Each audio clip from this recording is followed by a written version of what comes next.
Hello. Welcome to the Nerdy Folks Podcast, a conversation about the nerdy things we love and the things that matter most.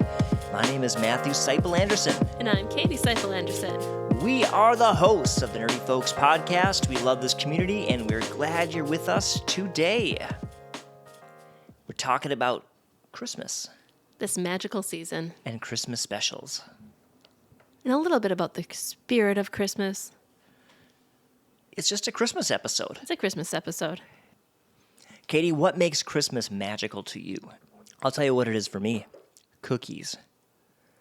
I love cookies. I love sprinkly cookies, frosted cookies, chocolate chip cookies, cookie bars, oatmeal cookies, raisin cookies, ginger cookies with a little bit of sugar on top. They're so good. I do like baking cookies too. A match made in heaven. There's something a little sweet about baking in the Christmas season. It's hard to find the time to actually do it, and I usually then default to chocolate chip cookies because those are by far the easiest for me to make, and everyone likes them. And so you just make chocolate chip cookies, and it's great. It's fun. It brings everybody together. The kids love it. It's fun. I do like the additional family time. I like the lights and doing the Christmas tree and some of the Christmas traditions. We've been having fun hiding the elf on the shelf. We have been. I think there's more you can do with that, and all we do is have the little elf guy and hide him every day. And the kids get to try to find him. And so the kids will get into it too. They'll take turns hiding the elf for the other kids to find and for us to find. It's pretty fun. It's very fun. They get very excited. And we don't let them play with the elf year round. This is just a Christmas time. Right. And don't tell the kids, but we actually got another elf so we can have a little bit more fun with it. Oh, yeah. But it's a secret, so don't tell the kids. If you're listening and you're thinking about what your favorite things are about Christmas, put them in the comments and hit that subscribe button right now, or like, or do whatever your app that you're listening to this allows you to do. We'd love to know some of your favorite Christmas traditions. Something we did recently was get a tree, and we brought the kids to a place near our house, actually, to find a tree. And of course, they chose the very tallest tree that we would let them get. Yeah, the biggest tree that fit within our budget. And it was so tall that when we brought it in the house, it completely scraped the ceiling. And it's a little misfit, actually. It's an ugly tree. It is kind of a misfit tree, but it was tall, and that's what they wanted. It's funny. Yeah, yes. It's very fun. Isn't there a TV show or a movie where they have a big tree and they can't actually get it in the house, and does it blow out a window or something? Yes, in fact, it is number 6 on the IMBD Top 100 Christmas Movies of all time, National Lampoon's Christmas. Oh, National Lampoons, that's right. All right, what's the top 10? Matt looked up the top Christmas movies as we were preparing for this episode. Okay, top 10. There are a few big surprises on here, and I don't know whether to start at 10 or 1. The number 10 movie is a surprise, Gremlins. I haven't even heard of that movie. What? You never heard of Gremlins from the 80s? How are Gremlins Christmassy? Well, it took place during Christmas. Look it up. It's kind of spooky and weird. Anyway, Gremlins, number 10. Elf, number 9, not too surprising. 8, A Miracle on 34th Street. 7, A Christmas Story, which I would have thought would be higher up on the list, actually. You'll shoot your eye out. That's what I think of when I think of the Christmas Story. My point exactly. Number 6, National Lampoon's Christmas. Number 5, a favorite of mine, Rudolph the Red-Nosed Reindeer. Number 4, Home Alone. That's kind of a classic. That's a fun one. Number 3, A Christmas Carol. Another classic. These are all classics, really. Well, not number 2, Die Hard. Die Hard. You know what? Die Hard is a classic. I think because cable TV has run Die Hard around Christmas so much, it's like now a Christmas movie. It's a Christmas movie. Okay. All right. And I think some of the cable stations edit it a little bit, so it's a little less rated R, maybe more PG-13. You're all gathered around the Christmas Oh, tree with the man. kids and playing Die Hard. Yeah. Bruce Willis is dropping F-bombs. Oh boy. I suppose it depends on what kind of Christmas movie you're looking for. To each their own. And number 1 is It's a Wonderful Life. That is a classic. Every time a bell rings, an angel gets its wings. Oh, that's right. I just always think about how the main character was at such like a low place in his life. He was like really at that like lowest place. It's quite a heavy movie. It's in a some heavy movie, ways. but it does really like it references a lot about the being grateful at Christmas time, the what's truly important at Christmas. You know, if you think about it, that character he was at the end of his rope, he was super stressed out because of work and financial things. And I think a lot of people probably just feel that way this time of year. It's like the end of the year. It's been a long, hard year. And everyone's excited to turn a new page at New Year's. And this guy, thankfully, gets a second chance and realizes what's truly important. But, whew, it's relatable. Another relatable one is the Rudolph the Red-Nosed Reindeer one. Matt and I were talking a little bit about misfits, especially when we were looking at our tree and we're like, yeah, it's kind of a little bit of an oddball tree. Rudolph ends up on the island of misfit toys along with his posse that he's picked up.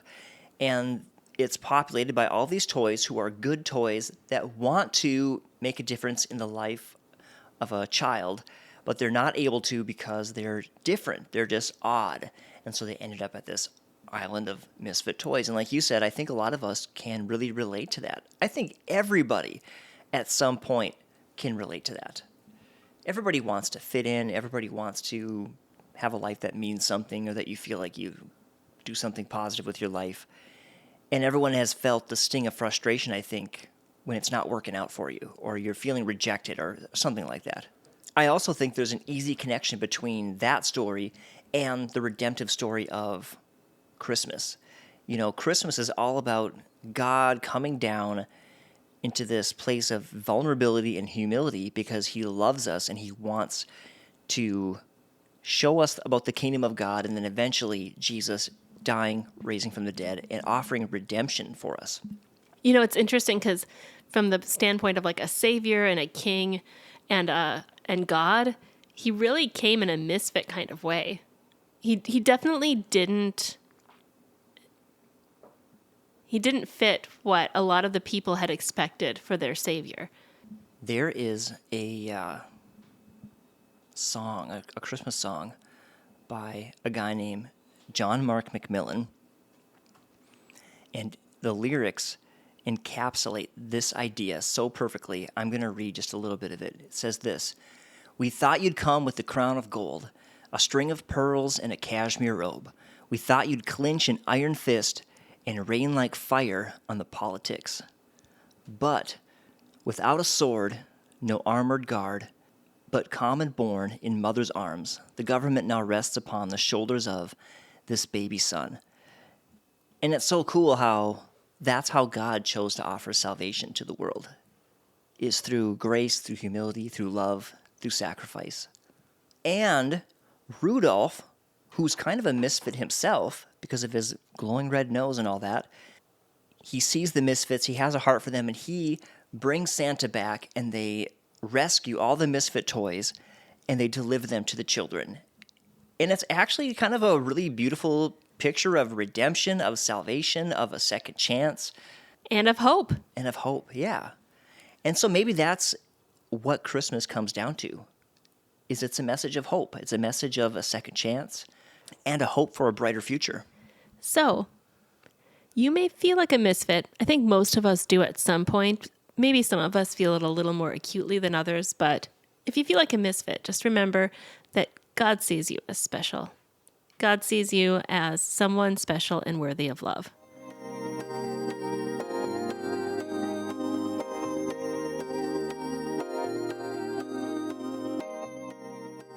Well, speaking of misfits and specials, there are a couple Christmas specials that might qualify as misfits.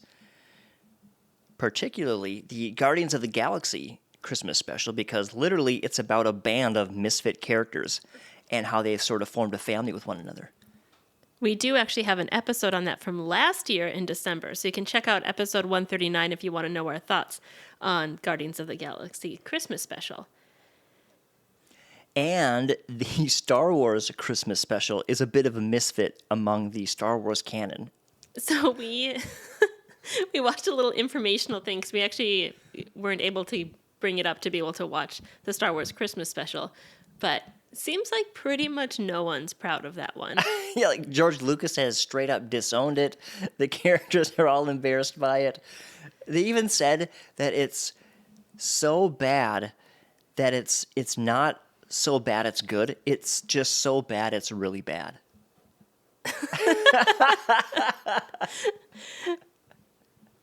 It's probably one of like the first Christmas special type things from world or a phenomenon that's still rolling today. Right. It's like, just forget about that one. Let's pretend that we didn't do that one. But you know, the thing about misfits and odd characters is often when you get to know them, there are things about them that you didn't expect. A lot of people are kind of diamonds in the rough. And I was thinking about a character that we might have taken for granted all these years and not really appreciated how amazingly powerful they are. Santa Claus. He strikes me as more like a wizard, a mythical wizard than anything else. Yes. Although he has a little bit of the time-space thing going on, so he definitely fits into our time ideas that we've been talking about. So when Katie came up with this idea of Santa's actually a wizard, I started brainstorming what Santa's powers are. And we came up with a list of 10 powers that Santa has. And if you can think of more, drop them in the comments, because we'd love to hear more about this mythical character that is Santa Claus. Although he is based on a real dude, St. Nicholas. True that. True that. Although I don't think St. Nicholas had the ability to go down chimneys. Or a magic suit that kept him from getting dirty when he did go down the Okay, chimneys. so I have a theory on both of those things. Okay. Maybe Santa Claus is actually a little bit like Ant-Man, where he can like get really small and tiny and then go through the chimney and then blow back up to normal size. Because how could he get like all the presents and himself? So that would be a way that in our mythical world of Santa Claus, he could make that happen. That's a brilliant theory. Santa has a magical, naughty, and nice list, which is, like a magical item, like a wizard would have. Or AI. Or AI, maybe it's an AI-driven magical wish list. He has a magical flying sleigh pulled by magical reindeer. That one I don't have, except for just magical powers. I don't have like a space-time thing, unless it's like wormholes, and they're like through the different wormholes or something. It could be. Well, speaking of that, he has the ability to move differently in time, because how else are you going to get around to all the houses in the world unless you can do some crazy things with time? And his bag that holds all the presents and things. I mean, that must be a little like time-space thing, kind of like the TARDIS, bigger on the inside. Or maybe the items are a little like Ant-Man 2, where they can become really small and blow back up again. He also must have super strength because he has to fly at all kinds of extreme weather and at extremely fast speeds. He must have an extremely long life because he's been at this a long time. And finally, an army of magical elves to make all the toys. Well, don't forget about the milk and cookies. No normal person can eat and drink that much. That's right. That's the last one. Nope. I have to also say, when it comes to, maybe it's not like the magical part or whatever, the supernatural ideas of Santa, but the hat is pretty wizardly. Oh, yeah. He's got the look. hat and the robe. He's like a wizard that's been hiding in plain sight all this time. And he's in a lot of the Christmas stories. Man, did you know that there is a cameo of Father Christmas in the Chronicles of Narnia? As Santa Claus? Yeah. Well, they call him Father Christmas, but he comes in a sleigh. Ah, it's the wizard. Yeah, That fits exactly. a little better in Narnia. Exactly. Well, y'all, we would love you to drop in the comments your Christmas traditions, your theories about Santa Claus, and any kind of Christmas greeting you want to give us. We'd love to hear from you. I hope you have a great Christmas. We are going to take a break over the holiday season and be back with a new series of episodes for you probably in January or February. Until then, love you. Take care. God bless. Bye-bye.